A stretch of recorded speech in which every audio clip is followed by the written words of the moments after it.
Hey guys, this is Nick Christophers from Mob Tales. Hope you guys are doing well. Please like, share, and subscribe. We definitely would appreciate it. Today we got a interesting guest, a friend of mine. I had the pleasure of being on his shows recently, William Steele. Thanks for coming on, William. I appreciate it. All right, Nick. Nick, how are you doing? Good to Yeah, I'm see all you right. again. I'm good. I'm good. I changed my hats today, and then instead of wearing the black one, I wore this one. I figured let me do something different.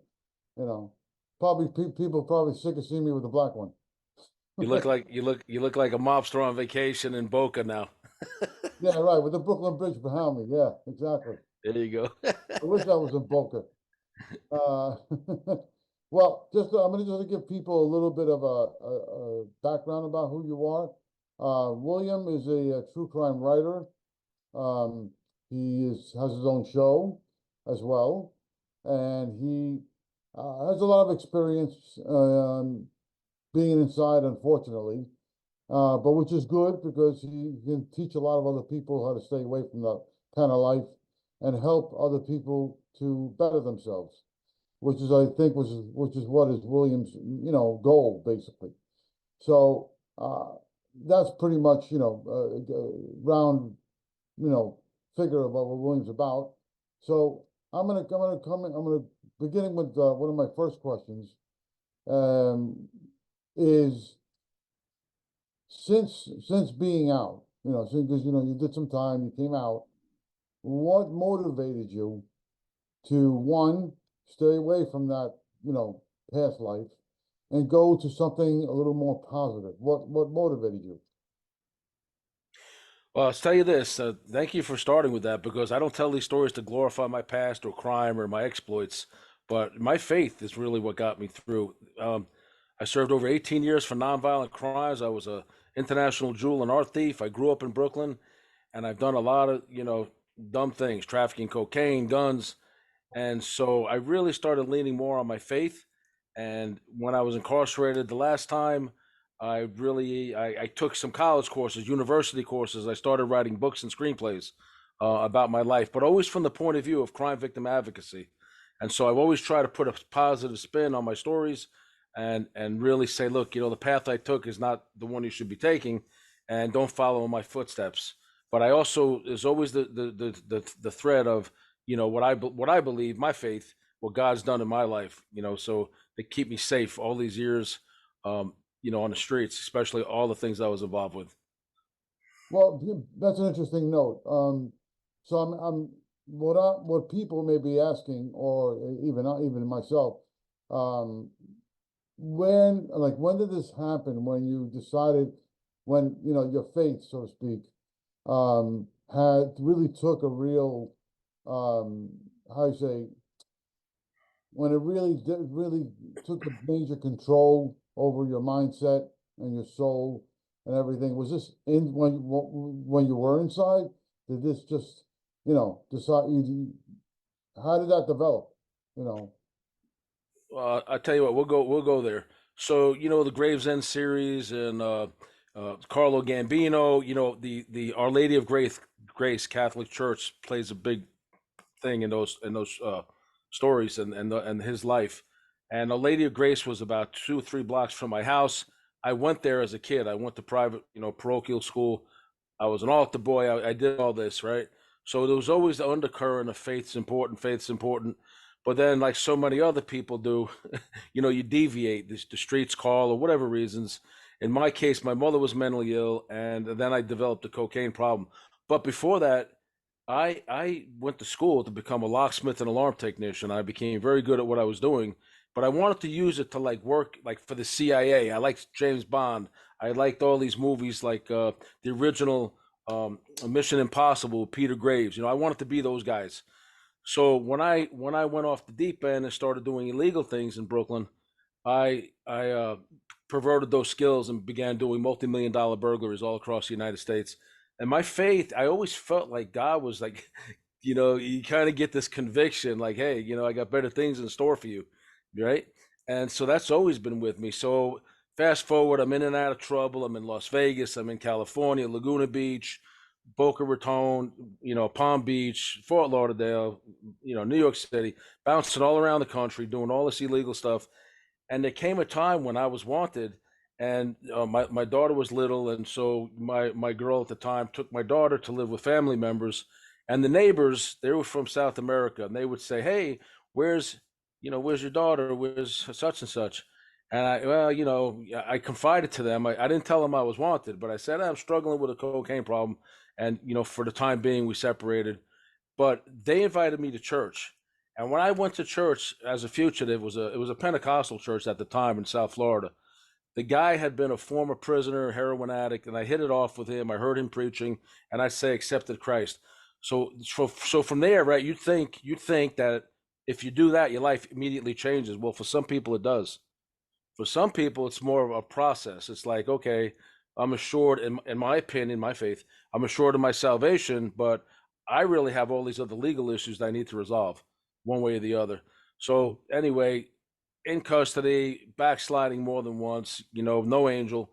But ultimately, I did 18 years for nonviolent crime. And that's when I escaped from prison. I was on America's Most Wanted.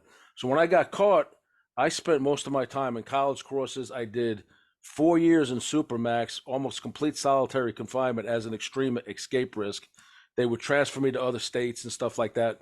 And so a lot of that time I just spent writing books. You know how it is, the creative process, and the editing and the rewrites, especially before AI, you have to put a lot into it. So I was able to stay positive. I was a law clerk, which is one of the things I do now is helping people who are wrongfully incarcerated. I'm a crime victim advocate on the one hand, but I also do everything I can to help people that are wrongfully incarcerated. And I'm starting to have some of those people on my shows, but wrongful convictions. So yeah, my faith was a big part of the change of heart and why I'm at where I am today. So when you see William Steele True Crime, my YouTube channel, it's not crime for crime's sake. God bless the guys who do that, and maybe focus on that. But I appreciate that you did mention faith, because a lot of guys don't want to hear that on their shows. They'll edit that out or whatever. But yeah, it's a huge part of my story and my change of heart. I just want to go back to the guy I was, where I was protective of my mentally ill mother, where I was very much a loner because I didn't really trust anybody around her, because if they bullied her or had a problem, then they had a problem with me. So I didn't. I was very much the guy, that was defending my mother. So now I'm kind of back to that lifestyle now. Helping seniors, crime victims, people that need a voice. They're welcome to come on my show. Interesting. Okay.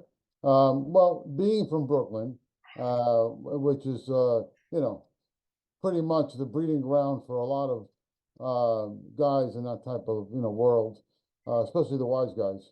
And I'm sure you probably butt heads with some of them when growing up. Uh, but you never ventured into that world really. Was there any time that it appealed to you in some way? Well, growing up as I did, everybody who might know Our Lady of Grace, Avenue W, Avenue X, you kind of like Bensonhurst, Gravesend areas where I grew up. So Hmm. I'm intimately familiar with 86th Street and all that area, Sheepshead Bay. So all around, even when I was a little kid, I was probably 6 or 7 years old. I'd go with my parents, whatever, up to Avenue U, and I remember if we were going to church or we were going somewhere, Carlo Gambino. Hey Billy, he'd pat me on the head. He'd say, "Hey Billy, I knew your grandfather. Stay in school."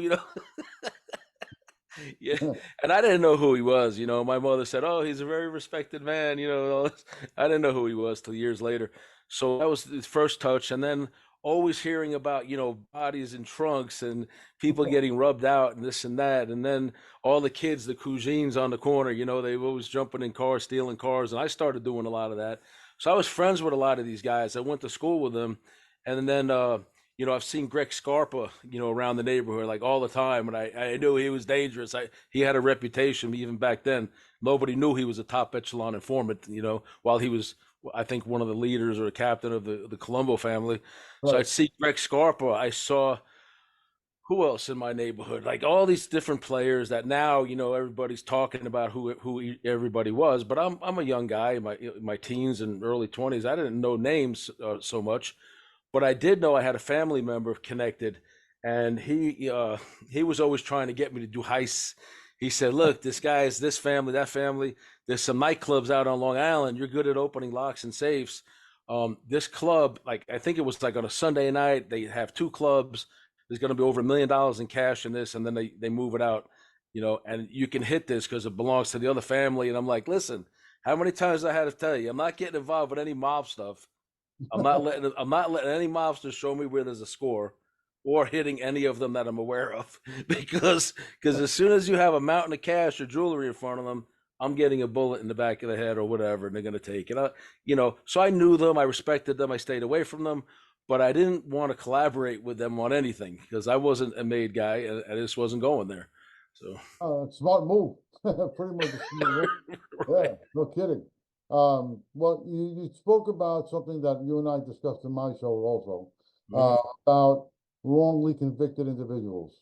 right, Now, for people that are watching that may have a family member, a friend, or whatever, like myself, my friend Nikki, who was wrongly convicted, is doing life term in PA. Now, if for somebody who's got somebody in that position, what is the best route they could take where they can find a way to help them? Well, in my case, I was a law clerk for almost the entire time I was in prison in various states, either a law clerk or in the law library every single day. So I'm very, very proficient at post-conviction relief, the appellate process, habeas corpus, going after prosecutors for prosecutorial misconduct, complaints, bar complaints against lawyers, ineffective assistance of counsel.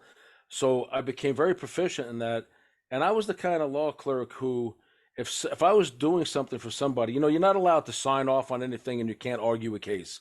But I can certainly help the guys who are indigent do research, prepare their paperwork, and file it. Now, they're not officially allowed to pay you for this, but a lot of guys, if they say, "Hey, what can I get you?" I say, "Look, I'm not allowed to accept anything, but if you want to send some money or you want to give me some commissary, you know, I'm not going to say no to it, but let's just call it you're my friend and you're not paying me for legal work because I'm not a lawyer and I'm incarcerated." So I became very good at that. And as a Christian, I really saw the need and asking what you can do. Okay, so for people on the outside, what you can do is you got to find out the status of the case. Have they been through the appeal process? You need to see the entire discovery. Don't let people just send you a few pages from their discovery. I had a guy try to con me recently to tell his story on here, and he was piecemealing me. And I'm like, if you're piecemealing me, you're BSing me. So give me the whole discovery. Let me ask my questions my way, and we'll try to help you get expungement. But I found out he was really planning to kill three people, and he was the top Oxycontin prescriber in the state. And a lot of people are probably allegedly dead behind his actions. And that's not what he represented to me. So you need to see all their paperwork. It's just like when I think it was Castellano demanding the paperwork of the crew out in the Gotti's crew, and they didn't want to show it to him, and ultimately they allegedly kill him, right? So because they knew it was coming if they showed the evidence that they were dealing in drugs. So you need to see all the paperwork. You just do. It doesn't mean you're taking the prosecutors or the police side.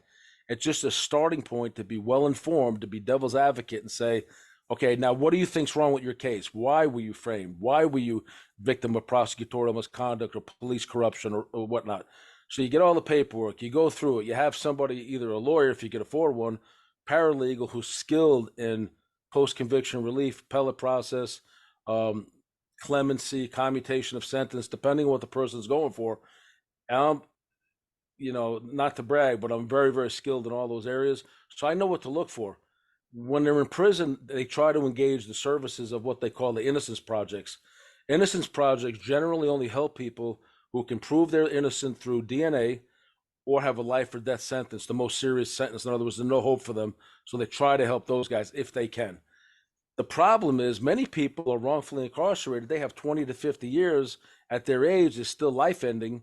Nobody will help them. Maybe their family turned their back, they got their money, they can't afford a lawyer. So that's kind of where me or guys who have a heart for this step in and say, look, to me, 40 years or 20 years is a life sentence. I'll help you. But just don't BS me, because really a lot of cases you might find a loophole that gets somebody out even though they're guilty. Something in the procedural or something else went wrong. You could find something maybe, but Yeah, so just make sure you get a hold of all the paperwork and then go over it with somebody who knows what to look for and knows helps you prepare the right questions to ask. Also, when I was incarcerated, I was not only starting to write books, and I have two out now. I got four more coming out. One of them is going to be about helping prisoners for family members, help the prisoner helping themselves, resources. But I would work closely with these type of shows. Like I have people on, and I'm starting to book more and more people who have family members or loved ones that are wrongfully convicted. They want to tell a story here, but on the other hand, I still will put shows on here. If somebody says, "Hey, my son, my loved one, my husband was murdered. Police aren't doing anything. Can you shed some light on it and look for see if anybody will come forward or interview the police or the prosecutors and find out the status of the case." A lot of times nobody agrees to come on these shows, but sometimes you can. And I don't take sides. I support the police. I was doing my illegal things, but we still need police. They're not all bad, and a lot of them are doing the right thing. But there are a lot of guys in prison for police and prosecutorial misconduct. But how about for something that's a little more deeper than just the police? Let's say if I'm just giving you a for instance, like I mentioned the last time when we talked about my friend, I him, remember. him was an FBI case where they covered up the real, who was really responsible. Hmm. So sort of like a Whitey Bulger kind of a thing. Right. Now, if it's something that complicated, would your services still be? Would you be able to help in some way with something that deep? Absolutely, because as far as I know, that when they work these informants, like you have Whitey Bulger, Greg Scarper, these top echelon informers, they're not allowed to commit violent crime. They may give them permission, the feds, to use them to do nonviolent crimes in front of their criminal, still involved buddies to keep credibility going. But when it comes time to violent crime, that's not authorized. So if you have an informant that they're covering up for, like I forgot the exact circumstances you're talking about. I remember your friend was from Philadelphia. Yeah, You're welcome to do a whole show about that on my story. Let me get more familiar with the case and come back on, maybe with his lawyer, family members, whoever, and you could tell the story here and see what we can do. But in a case like that, if they're covering up for like an informant who really did the crime, they're also not covering up for their own careers because maybe they knew about it. Because their response will always be, "We operated in good faith. We believed the informant at the time. We didn't know all this extraneous stuff." If you could prove all this extraneous things and that one of their CIs did that, I mean, that's a massive lawsuit. Not only will the guy likely get exonerated, in my opinion, and get released, but he's entitled to probably millions of dollars, and the agent or prosecutors will be disgraced. That very rarely happens. They protect their own. So if you can prove it, generally in those cases, a lot of guys are told, well, okay, we'll bring you back on your habeas, but you're going to keep your conviction. We're just going to give you time served, let you go, and you agree not to sue anybody for prosecutorial misconduct or any illegal behavior related to this case or ineffective assistance of counsel against your lawyer. They try to make them sign a deal to like, okay, we'll let you out, but you're still going to wear the conviction and you agree not to sue anybody. I mean, this is kind of how, like, almost like an NDA in the criminal justice system, how they keep these stories quiet because most guys just want to get the hell out. Like, okay, I'll write this off. Otherwise, I'm fighting another 20 years and I'm already 50 years old.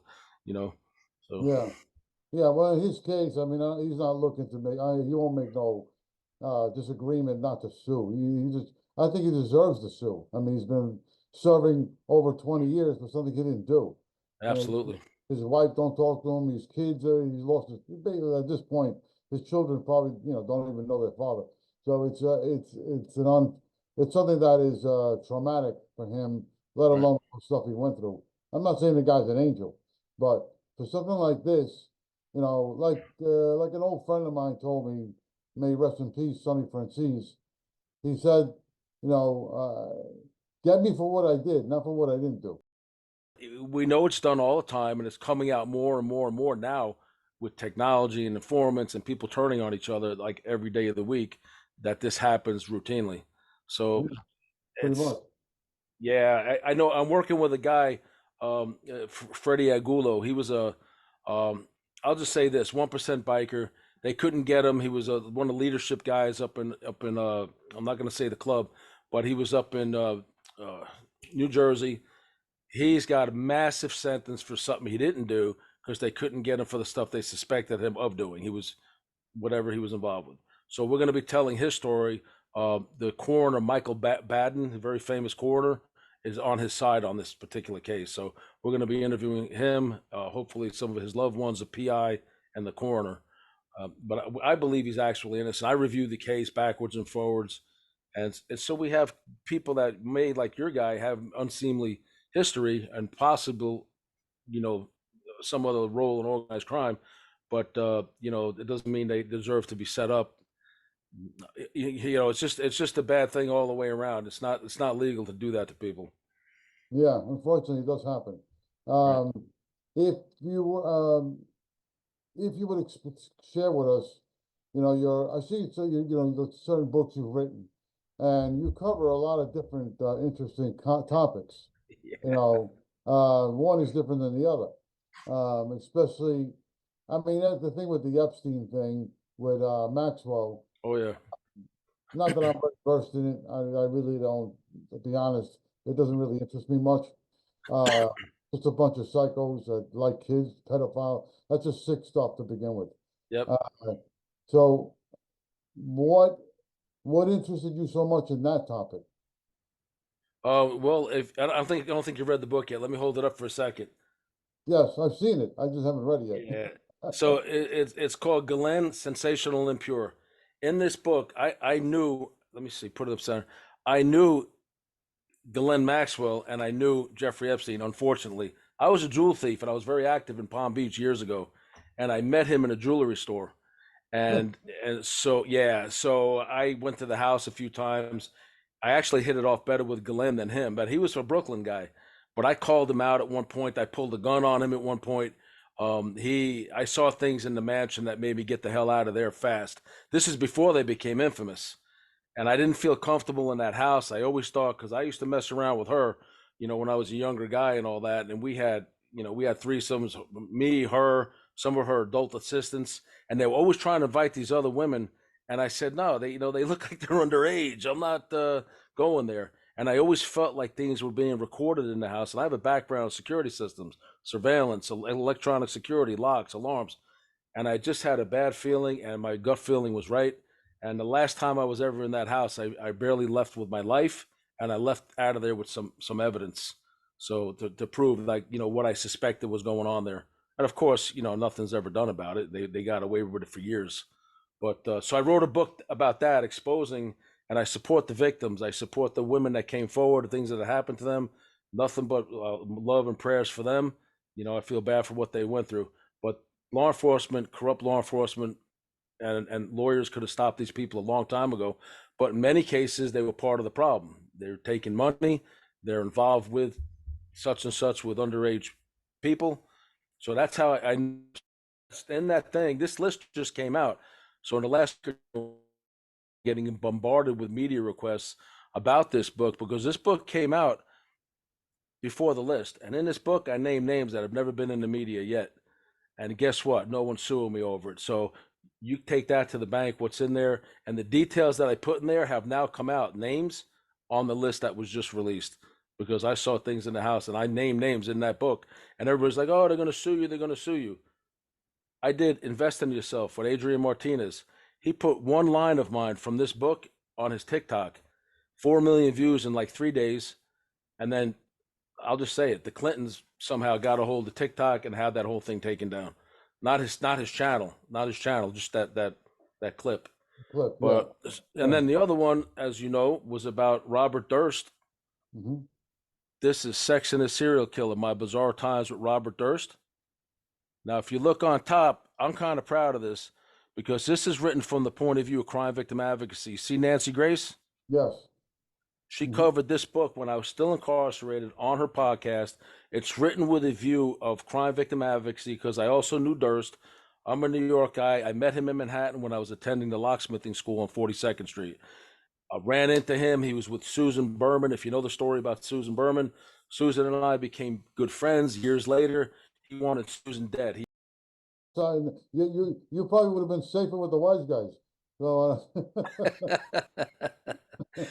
Listen, there's times I used to rent. We had a beautiful house on Lancaster Avenue in Brooklyn. I think there's like a $3 or $4 million house there now, and a giant pool. I was just there a few weeks ago. As you know, that's where we met. I went to New York. I get out of in prison, and I have a reality show. It blows up on A&E Network, and now all of a sudden, I'm looking to do a drama series and a feature film about my life and all this. And but so I go there to cover what was it? Silent Partner, Cyril DePazio, friend of ours, film.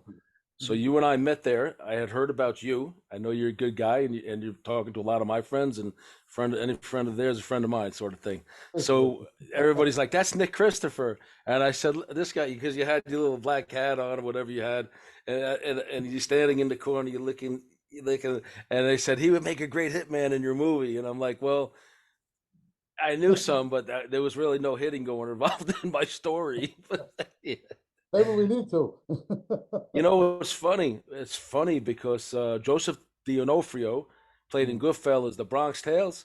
You see the interview I put up with me and him on the red carpet. He goes, "Oh, you're William Steele," and I said, "You look familiar, but I forget your name." And he had to tell me his name on the red carpet, right? And then, and I said, "That's right. You're in Goodfellas, Bronx Tale, Gravesend. You're like in everything." And so he had heard I'm making a film, so I interview him about what he's doing. And Mhm. I said, well, mine's coming up, hopefully within the next year, we're going to start producing. And he says, and I'm going to play him. He says to me, he wants to play me in the movie, right? Huh. So I says, hey, listen, I'm being a smart ass with him. I said, give me one of your famous lines. He goes, I want to shoot somebody. And I said, okay. So I says, you want to play me? I says, what do I do? How well do you know me? He goes, you do everything. He's a great guy. So we met some interesting people there, and I'm glad I met you. So that was a Yeah, it good was connection. pretty cool. Done for nothing. Very cool. If I know we're running out of time a little bit, but if you want to tell the audience something, um, one, where to find you, where to check out your some of the stuff that you're doing, give us a little bit of some information that our audience can take with them. Okay, so when I was getting out of prison, I was offered a show by A&E Network. It's called Inmate to Roommates. It's basically a spinoff of Love After Lockup. It's about somebody getting out of incarceration long term and then living with non-family members. It blew up in the first season to become one of the highest rated, if not, I believe the second highest rated reality show in the United States. A fan said, "You're blowing up on TikTok." I said, "What's TikTok?" He said, "Man, you got 9 million views and didn't know it." I said, "No." Now, today, it's at 11.2 million views on TikTok, and season two is about to roll out. So I'm in that. And then WilliamSteeleAuthor.com, you'll find more information about me and my books. And my books are on Amazon, and I'm coming out with more books. And we didn't even get into all of my mob connections because I got plenty of them. I was there at the Plaza Suite the night that Sammy the Bull killed. What was his name? Frank Yeah, Fiala or Frank something. Talia, James Talia. Yeah, he killed the guy, next to his Rolls Royce on the red carpet. I happened to be there at the time, driving past. So there's these peripheral connections, and I knew Sammy from the neighborhood, and but of course, this you just see this you're just in the neighborhood. You can see everybody, but I stayed clear because I knew these guys were about their business, and I wasn't trying to get mixed up with them or hurt or killed or informed on because I think they're all turned into CIs. So Good for you. Well, listen, it's William. It's been a pleasure having you on the show. Thank you very much for coming on. We'll definitely stay in touch, like we always do. And if you're interested, and with one maybe another time, we could do cover my friend Nikki's story about him being illegally, incarcerated. And if you want, we can break down that story too. That might be interesting as well. we we can set that up anytime you want, no problem. I'd love to help you get some more light on the story and see if we can't do something to get him out. I appreciate that. Well, again, thank you, William. It was a lot of fun, as always. And whenever you're in New York, you gotta let me know. And whenever I'm in New York, I'll let you know.